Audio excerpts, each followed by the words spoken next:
Hi hello welcome to my ఇంటి రుచులు only vegetarian.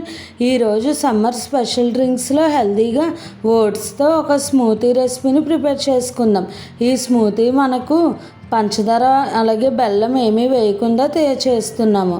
చాలా టేస్టీ అలాగే చాలా హెల్తీ రెసిపీ కూడా. మార్నింగ్ బ్రేక్ఫాస్ట్కి ఒక గ్లాసు ఈ స్మూతీ తాగినా కూడా కడుపు ఫుల్గా ఉంటుంది. అలాగే బరువు తగ్గాలి అనుకునే వాళ్ళు డైలీ ఇలా ఈ స్మూతీని ప్రిపేర్ చేసుకుని తాగినా కూడా త్వరగా వెయిట్ లాస్ అవుతారు.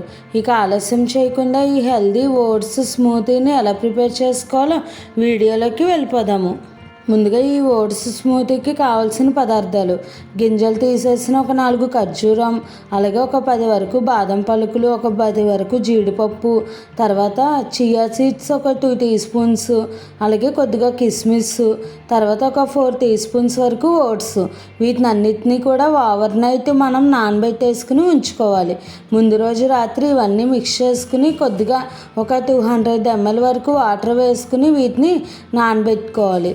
ఇవి వాటర్ వేసి ఇలా నానబెట్టుకున్నప్పుడు ఈ బాక్స్ని ఫ్రిడ్జ్లో ఉంచుకుంటే కనుక మనకు పాడవకుండా ఉంటాయి. చూసారు కదా, నేను ముందు రోజు రాత్రి ఇలా నానబెట్టేసుకుని ఉంచుకున్నాను. ఇప్పుడు వీటిని ఒక మిక్సీ జార్లోకి వేసేసుకోవాలి. తర్వాత ఇందులోకి కాచి చల్లార్చిన పాలను ఒక 200 ml వరకు వేసుకోవాలి.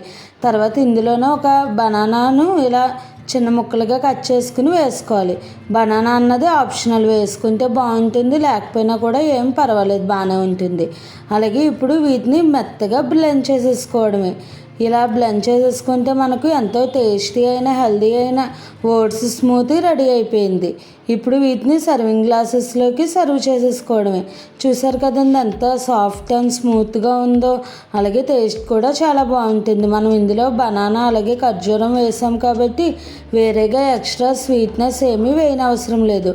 పైనుంచి కొద్దిగా ఇలా తేనెను గార్నిష్ చేసుకుని తర్వాత మీ దగ్గర ఉంటే కనుక దానిమ్మ గింజలను కూడా గార్నిష్ చేసి సర్వ్ చేసేసుకుంటే మనకు టేస్టీ అయిన హెల్దీ అయిన ఓట్స్ స్మూతీ రెడీ అయిపోయింది. కావాలి అనుకుంటే ఫ్రిడ్జ్లో పెట్టుకుని చల్లగా కూడా ఈ స్మూతీని ఎంజాయ్ చేయవచ్చు. చూసారు కదండి ఎంత టేస్టీగా అలాగే సింపుల్గా ప్రిపేర్ చేసేసుకోవచ్చో. ఈ రెసిపీని మీరు కూడా ట్రై చేసి ఎలా వచ్చిందన్నది నాకు కామెంట్ చేయండి. అలాగే మరిన్ని మంచి మంచి టేస్టీ హెల్దీ రెసిపీస్ కోసం నా ఛానల్ని ఫాలో అవ్వండి. ఇంకా మీకు ఏమైనా వెజిటేరియన్ రెసిపీస్లో వెరైటీగా హెల్దీగా టేస్టీగా సింపుల్గా కావాలి అనుకుంటే నాకు కామెంట్ చేయండి. ఈ రెసిపీ కనుక మీకు నచ్చినట్టయితే లైక్ చేసి షేర్ చేసి కామెంట్ చేసి నా ఛానల్ సబ్స్క్రైబ్ చేసుకుని పక్కనే ఉన్న బెల్ ఐకాన్ క్లిక్ చేయడం మర్చిపోకండి. Thanks for watching.